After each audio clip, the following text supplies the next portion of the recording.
మిత్రులారా, నేను ఈరోజు మీతో మాట్లాడుతున్నప్పుడు నా మనస్సులో పదే పదే ఈ ప్రశ్న మెదులుతోంది. అదేమిటంటే, మీరు కూర్చున్న ఈ ప్రదేశంలో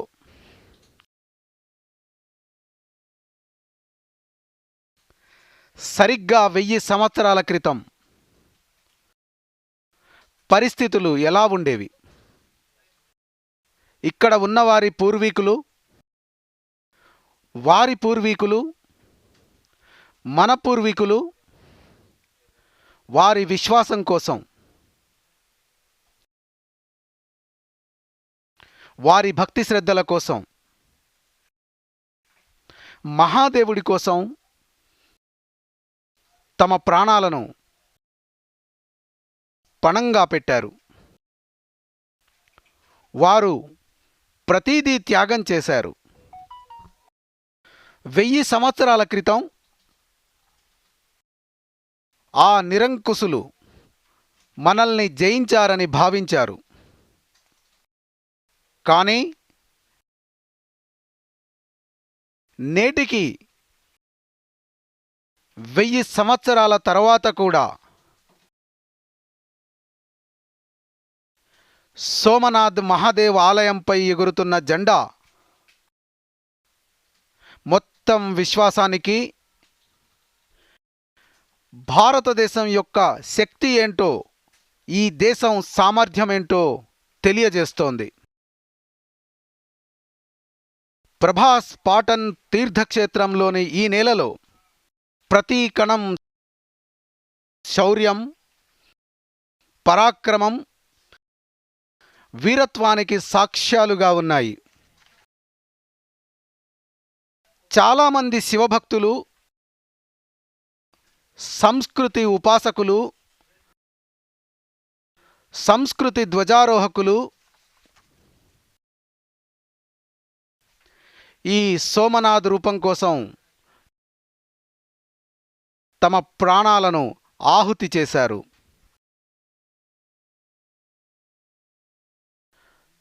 సోమనాథ్ స్వాభిమాన్ పండుగను జరుపుకుంటున్న ఈ రోజున ముందుగా సోమనాథ్ రక్షణను, ఆలయ పునర్నిర్మాణాన్ని జీవిత ధ్యేయంగా చేసుకొని పరమాత్ముడైన ఆ మహాదేవుడికి సర్వస్వాన్ని అంకితం చేసిన వీరులకు, వీరాంగణులకు నమస్కరిస్తున్నాను. సోదర సోదరీమణులారా,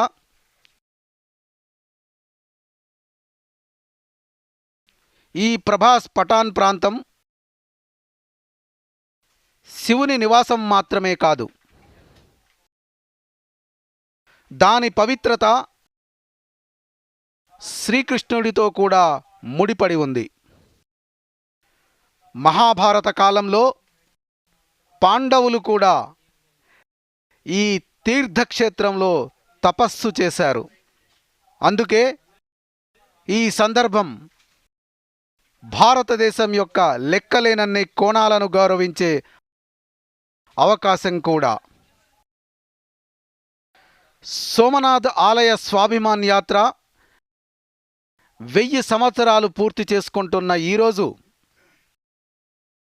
1951లో దాని పునర్నిర్మాణం జరిగి 75 సంవత్సరాలు పూర్తి కావడం యాదృచ్ఛికమైన,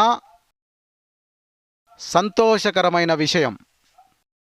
సోమనాథ్ స్వాభిమాన్ పర్వ్ సందర్భంగా ప్రపంచవ్యాప్తంగా ఉన్న లక్షలాది మంది భక్తులకు నా శుభాకాంక్షలు తెలియజేస్తున్నాను. మిత్రులారా, సోమనాథ్ స్వాభిమాన పర్వం అనేది 1000 సంవత్సరాల క్రితం జరిగిన విధ్వంసాన్ని స్మరించుకోవడానికి మాత్రమే కాదు, ఈ పర్వం 1000 సంవత్సరాల ప్రయాణానికి ప్రతీక. మిత్రులారా, ఇది మన భారతదేశ అస్తిత్వానికి, ఆత్మగౌరవానికి సంబంధించిన పండుగ. ఎందుకంటే ప్రతి అడుగులో, ప్రతి మజిలీలో, సోమనాథ్లో, భారతదేశంలో మనకు అద్భుతమైన సారూప్యతలు కనిపిస్తాయి. సోమనాథ్ ఆలయాన్ని నాశనం చేయడానికి ఒకటి కాదు, అనేక యత్నాలు, దుష్ప్రయత్నాలు జరిగినట్టే విదేశీ దురాక్రమణదారుల ద్వారా అనేక శతాబ్దాల పాటు భారతదేశాన్ని అంతం చేయడానికి కూడా నిరంతర ప్రయత్నాలు జరుగుతూనే ఉన్నాయి. కానీ సోమనాథ్ నష్టం జరగలేదు. అంతేకాదు, భారతదేశానికి కూడా నష్టం జరగలేదు. ఎందుకంటే భారతదేశం, భారతదేశ విశ్వాస కేంద్రాలు ఒకదానితో ఒకటి పెనవేసుకుని ఉన్నాయి. మిత్రులారా, ఆ చరిత్ర గురించి ఒక్కసారి ఊహించుకోండి. ఈరోజు నుండి 1000 సంవత్సరాల క్రితం 1026వ సంవత్సరంలో మొట్టమొదట గజనీ సోమనాథ్ ఆలయాన్ని ధ్వంసం చేశాడు.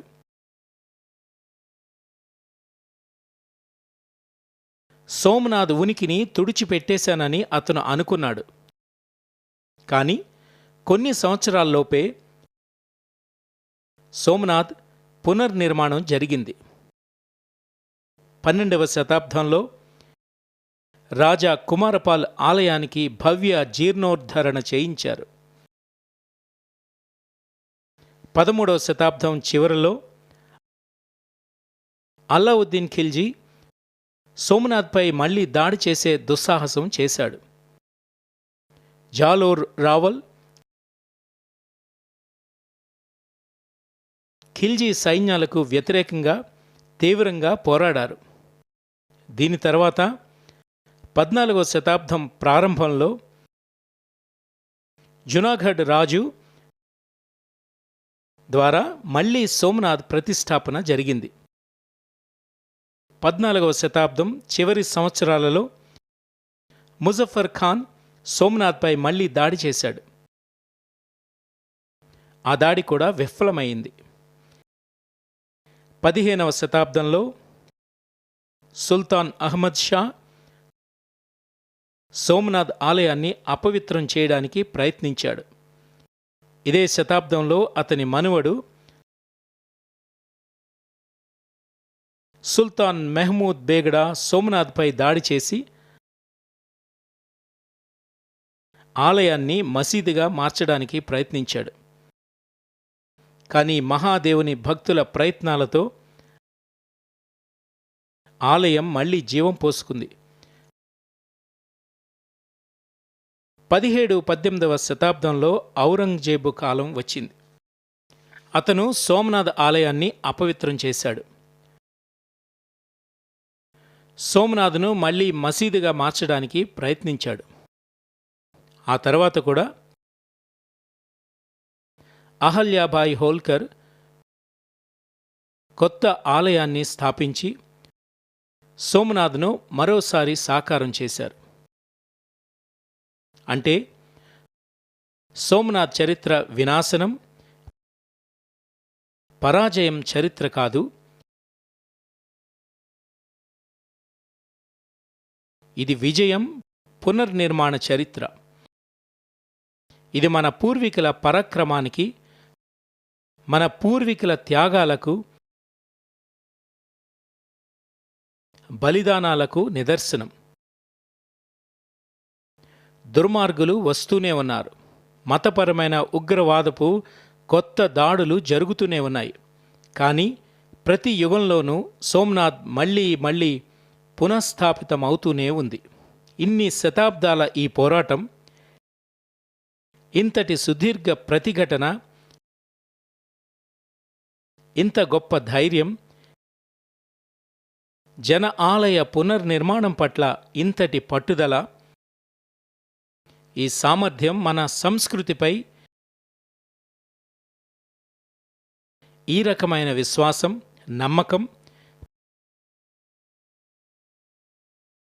ప్రపంచ చరిత్రలో ఇటువంటి ఉదాహరణ దొరకడం కష్టం.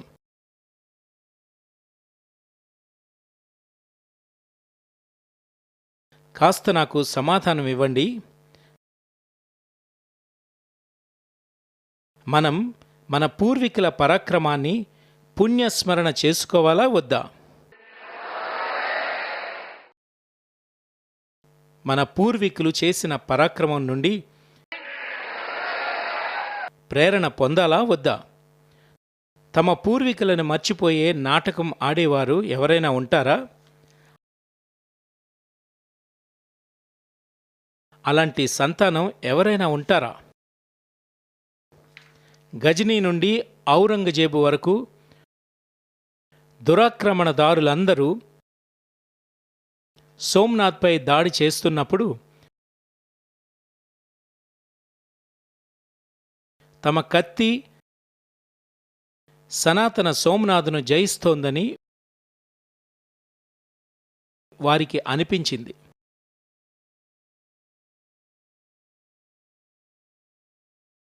తాము నాశనం చేయాలనుకుంటున్న సోమనాథ్ పేరులోనే సోమ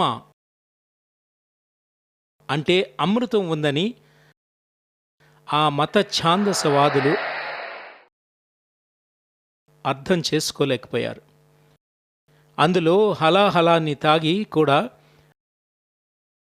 అమరుడై ఉండే ఆలోచన ముడిపడి ఉంది. దాని లోపల సదాశివ మహాదేవుని రూపంలో చైతన్య శక్తి ప్రతిష్ఠితమై ఉందో అది కళ్యాణకారకమైనది కూడా. ప్రచండం తాండవం శివం,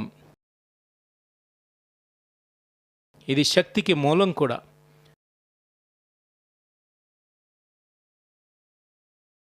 సోమనాథ్లో కొలువైన మహాదేవుని ఒక పేరు మృత్యుంజయ కూడా. మృత్యుంజయుడు ఎవరైతే మృత్యువును జయించారో వారు స్వయంగా కాలస్వరూపులు కూడా. యదో జాయతే పాల్యతే ఏనా విశ్వం తమీసం భజే లీయతే యత్ర విశ్వం. అంటే ఈ సృష్టి ఎవరి నుండి ఉద్భవిస్తుందో, ఎవరిలో లీనమైపోతుందో ఆ ఈశ్వరుడిని నేను విశ్వసిస్తున్నాను. త్వమేకో జగద్వ్యాపకో విశ్వరూపః అంటే శివుడు జగత్తంతా వ్యాపించి ఉన్నాడు. అందుకే మనం అణు అణువులోనూ రాయి రాయిలోనూ ఆ శంకరుడిని చూస్తాం. మరి ఆ శంకరుని ఎన్ని రూపాలను ఎవరైనా నాశనం చేయగలరు? జీవునిలో కూడా శివుడిని చూసేవాళ్ళం మనం. వారి నుండి మన విశ్వాసాన్ని ఎవరైనా ఎలా కదిలించగలరు? మిత్రులారా, ఇది కాలచక్రం. సోమనాథ్ను ధ్వంసం చేయాలనే దురుద్దేశంతో వచ్చిన మతపరమైన ఆక్రమణదారులు నేడు చరిత్ర పుటల్లో కొద్ది పేజీలకే పరిమితమయ్యారు. కానీ సోమనాథ్ ఆలయం అదే విశాలమైన సముద్ర తీరాన ఆకాశాన్ని తాకే ధర్మధ్వజాన్ని పట్టుకుని నిలబడి ఉంది.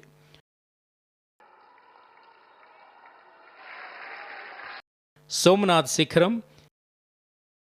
ఇలా నినదిస్తున్నట్లు ఉంది. చంద్రశేఖరం ఆశ్రయే మమం కిం కరిష్యతి వై యమః అంటే నేను చంద్రశేఖరుడనైన శివుడిని ఆశ్రయించాను, యముడు కూడా నన్ను ఏం చేయగలడు? साथियों, సోమనాథ్ స్వాభిమాన పర్వం కేవలం చారిత్రక గర్వానికి సంబంధించిన పండుగ మాత్రమే కాదు, ఇది కాలాతీతమైన మన ప్రయాణాన్ని భవిష్యత్తు కోసం సజీవంగా ఉంచే మాధ్యమం కూడా. మన అస్తిత్వాన్ని, మూలాలను బలోపేతం చేసుకోవడానికి ఈ అవకాశాన్ని మనం ఉపయోగించుకోవాలి. ఒక దేశం వద్ద కొన్ని వందల సంవత్సరాల పురాతన వారసత్వం ఉంటే దానిని ప్రపంచం ముందు తన గుర్తింపుగా చాటుకుంటుంది. అలాంటిది భారతదేశం దగ్గర సోమనాథ్ వంటి వేల ఏళ్ల నాటి పవిత్ర పుణ్యక్షేత్రాలు ఉన్నాయి. ఈ ప్రదేశాలు మన సామర్థ్యం, పట్టుదల, సంప్రదాయాలకు ప్రతీకలుగా నిలుస్తాయి. కానీ దురదృష్టవశాత్తు స్వాతంత్రం వచ్చిన తర్వాత బానిసత్వ మనస్తత్వం ఉన్న కొందరు వీటిని విస్మరించడానికి ప్రయత్నించారు. ఆ చరిత్రను ప్రజలు మర్చిపోయేలా కుట్రలు జరిగాయి. సోమనాథ్ను రక్షించుకోవడానికి ఈ దేశం ఎలాంటి త్యాగాలు చేసిందో మనకు తెలుసు. రావల్ కన్హడ్, దేవ్ వంటి పాలకుల ప్రయత్నాలు, వీర హమీర్జీ గోహిల్ పరాక్రమం, వేగడా భీల్ శౌర్యం, ఇలా ఎందరో వీరుల చరిత్ర సోమనాథ్ ఆలయంతో ముడిపడి ఉంది. కానీ వారికి తగిన ప్రాధాన్యత ఎప్పుడూ లభించలేదు. కానీ దండయాత్రల చరిత్రను కూడా కొందరు చరిత్రకారులు, రాజకీయ నాయకులు కప్పిపుచ్చడానికి ప్రయత్నించారు. మతపరమైన ఉన్మాదాన్ని కేవలం సాధారణ దోపిడీగా చిత్రీకరిస్తూ పుస్తకాలు రాశారు. సోమనాథ ఆలయాన్ని ఒక్కసారి కాదు, పదే పదే ధ్వంసం చేశారు. ఒకవేళ సోమనాథ్పై దాడులు కేవలం ఆర్థిక దోపిడీ కోసమే జరిగి ఉంటే 1000 ఏళ్ల క్రితం జరిగిన మొదటి పెద్ద దోపిడీతోనే అవి ఆగిపోయేవి. కానీ అలా జరగలేదు. సోమనాథ్ యొక్క పవిత్ర విగ్రహాన్ని పగలగొట్టారు. ఆలయ రూపురేఖలను మార్చడానికి పదే పదే ప్రయత్నాలు చేశారు. సోమనాథ్ను కేవలం దోపిడీ కోసమే ధ్వంసం చేశారని మనకు బోధించారు. ద్వేషం, అత్యాచారం, ఉగ్రవాదం యొక్క అసలైన క్రూర చరిత్రను మన నుంచి దాచారు. మిత్రులారా, తన ధర్మం పట్ల నిజాయితీగా ఉండే ఏ వ్యక్తి కూడా ఇటువంటి తీవ్రవాద ఆలోచనలను సమర్థించడు. కానీ బుజ్జగింపు రాజకీయాలు చేసేవారు ఎప్పుడూ ఈ తీవ్రవాద ఆలోచనల ముందు మోకరిల్లారు. భారతదేశం బానిసత్వ సంఖ్యల నుండి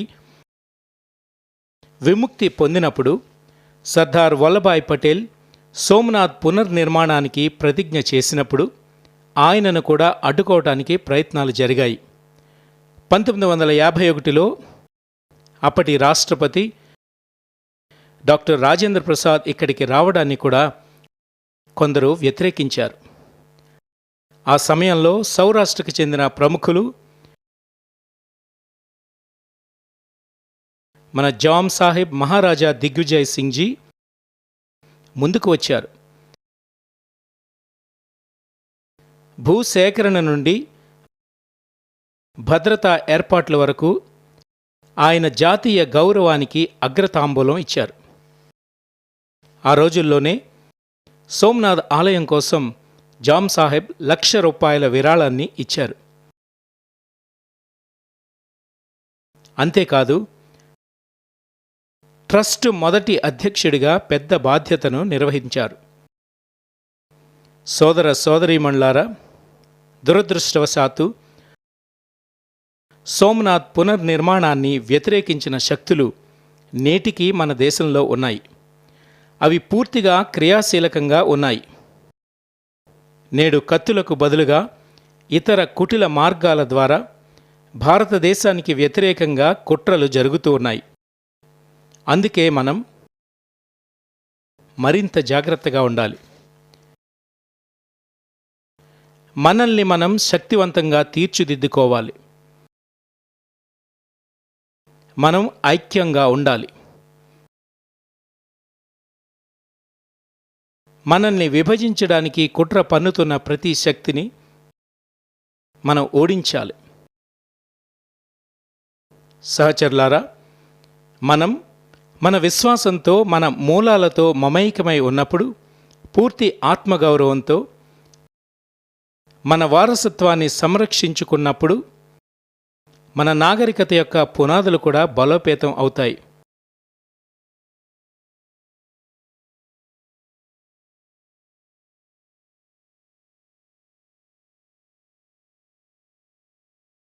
అందుకే గత 1000 సంవత్సరాల ప్రయాణం రాబోయే 1000 సంవత్సరాల కోసం సిద్ధంగా ఉండేలా మనకు స్ఫూర్తినిస్తోంది. साथियों, మన నాగరికత సందేశం ఎప్పుడూ ఎవరిని ఓడించాలని కోరుకోలేదు. జీవితాన్ని సమతుల్యంగా ఉంచుకోవాలనే కోరుకుంది.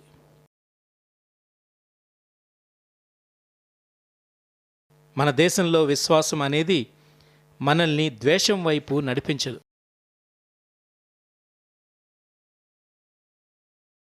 మన శక్తి మనకు విధ్వంసం చేసే అహంకారాన్ని ఇవ్వదు. సృజన మార్గం సుదీర్ఘమైనదని సోమనాథ్ వంటి పుణ్యక్షేత్రం మనకు నేర్పింది. కానీ అదే శాశ్వతమైనదని, చిరంజీవిగా ఉంటుందనే విషయాన్ని సోమనాథ్ వంటి పుణ్యక్షేత్రం మనకు నేర్పింది. కత్తి మొనలతో ఎప్పుడూ హృదయాలను గెలవలేము. ఇతరులను తుడిచిపెట్టి ముందుకు సాగాలనుకునే నాగరికతలు కాలక్రమేణా కనుమరుగవుతాయి. అందుకే ఇతరులను ఓడించి ఎలా గెలవాలో భారత ప్రపంచానికి నేర్పలేదు. హృదయాలను గెలుచుకుని ఎలా జీవించాలో నేర్పింది.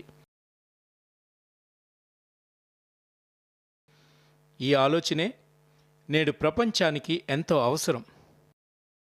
సోమనాథ్ యొక్క 1000 సంవత్సరాల గాథ మానవాళికంతటికీ ఈ పాఠాన్నే నేర్పుతుంది. అందుకే రండి, మనము సంకల్పం చేద్దాం. మనం అభివృద్ధి వైపు ముందుకు సాగుదాం. అడుగులో అడుగు వేసి నడుద్దాం. భుజం భుజం కలిపి నడుద్దాం. మనస్సులను జోడించి నడుద్దాం. లక్ష్యాన్ని మరిచిపోకుండా మనం సాగిపోదాం. అదే సమయంలో మన గతంతో, మన వారసత్వంతో ముడిపడి ఉందాం. ఆధునికతను అలవర్చుకుంటూనే మన మూలాలను కాపాడుకుందాం. రండి,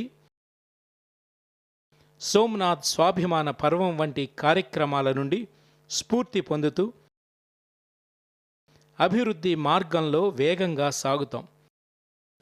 ప్రతి సవాలును అధిగమిస్తూ మన లక్ష్యాన్ని చేరుకుందాం.